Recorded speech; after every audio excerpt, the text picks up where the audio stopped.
Bharat Pakistan match মানেই বিশ্ব ক্রিকেটের সবচেয়ে বড় আকর্ষণগুলোর একটি।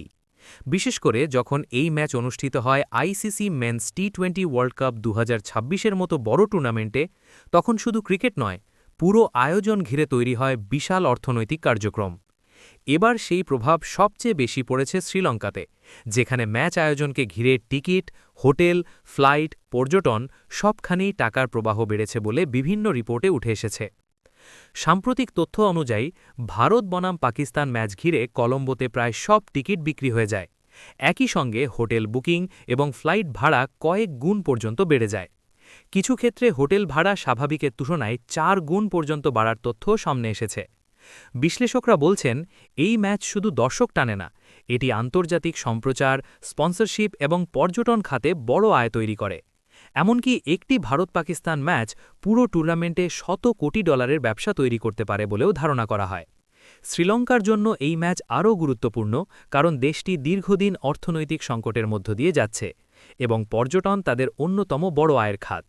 তাই এই ম্যাচকে কেন্দ্র করে হাজার হাজার বিদেশি দর্শক আসার সম্ভাবনা তৈরি হয়।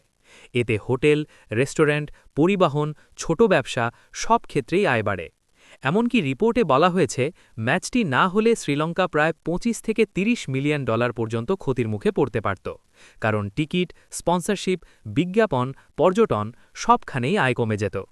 শ্রীলঙ্কা ক্রিকেট বোর্ডও আশঙ্কা প্রকাশ করে জানিয়েছিল, ম্যাচ না হলে শুধু বোর্ড নয়, পুরো দেশের অর্থনীতিতেও প্রভাব পড়তে পারে, কারণ আন্তর্জাতিক সম্প্রচার চুক্তি, পর্যটন আয় এবং অন্যান্য বাণিজ্যিক খাত সরাসরি এই ম্যাচের উপর নির্ভর করছিল।